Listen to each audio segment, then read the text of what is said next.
Rujuk buku galus anda masing-masing. Okey, ini adalah buku galus yang baru sebab tu dia colourful. Okey, dalam buku galus yang ini dia menyatakan data terkumpul ialah data tersusun secara berkumpulan. Jadi kita nak tahu di sini permulaannya ialah kita nak lihat.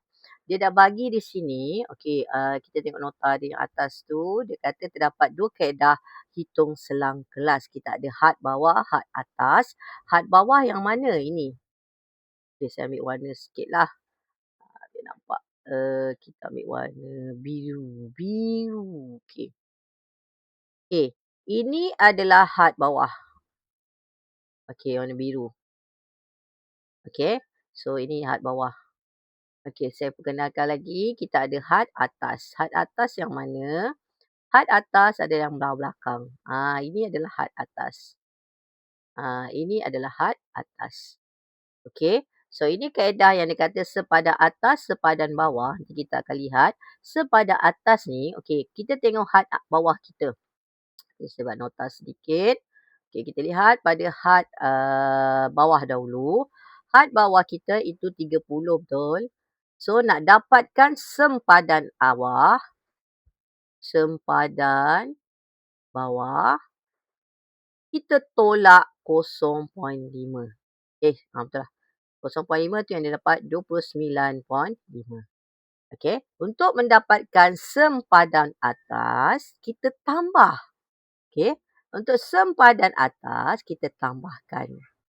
Sempadan atas. Okey, ini kita guna had bawah. Had bawah. Okey, untuk sempadan atas pula, kita akan guna had atas. Iaitu had atas kita berapa? 39. 39 tambah 0.5 bermaksud kita ada 39.5. Itu kita dapat sempadan atas, sempadan bawah. Jadi kita lihat di situ. Okay, kita lihat contoh yang nombor 1 saja saya buatkan. Yang lain awak buat. Okay, kita lihat. Dia kata bilangan kelas. Bilangan kelas kita 4. Bermaksud kita kena lihat nombor paling besar berapa? 10. Okay, sekejap. Okay, dia nak 4 So, kita tengok data kita paling besar. Data paling besar mana? Mana cursor saya? Okay, ada. Okay, data paling besar kita dapat ini 10. So, data 10. Paling kecil apa? 0. So, tolak 0. Boleh? Okay, so, lepas tu kita buat apa? Dia nak 4 selang kelas. Kita bahagi dengan 4. Maka kita ada 10 bahagi dengan 4. Bermaksud jawapannya lebih kurang kelabu 2.5. Jadi dia menghampiri 3. Di selang kelas dia 0. Awak kena buatlah bilang selang kelas dia. Maka bacaan selang kelas kita 0 hingga 2. Dia 0, 1, 2. Lepas tu 2, 3, 4, 5. 3, 4, 5. 6 hingga 8. 6, 7, 8. 9 hingga 11. Jadi 9, 10, 11.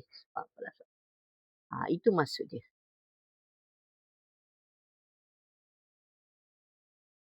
Okey? Itu maksud dia. Cikgu, ada mesti kenapa kat situ sampai 10 tapi selang kelas kita sampai 11? Tak, selang kelas ni kita nak kumpulkan.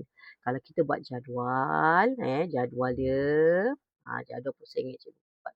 Okey, so kalau data daripada 0 hingga 2, ada mana 0 hingga 2? Ada berapa? 1, 2, 3, 4, 5, 6, 7, 8, 9, 10, 11, 12. So kita masuklah ada 12. Dia punya kekerapan kat sini, frekuensi. Itu maksud dia. Okay. And then 3 hingga 5. So kita kira 3 hingga 5 ada berapa? 1. Ada tak lagi? 2, 3, 4. So kita ada 4 di sini. So 6 hingga 8. Yang 8 kat situ ada 3. So then the last one 9 hingga 11 kita ada 1. Cukup tak data kita? Dia ada berapa? 1, 2, 3, 4, 5, 6, 7. 21. Cukup tak 21? Ini 8, 10. Oh, kurang 1. So, saya ada terkurang lah. Oh, ini ada 4. Okey, ini ada 4. So, cukuplah 21. Itu maksud dia. Okey, itu maksud untuk kita bina selang kelas.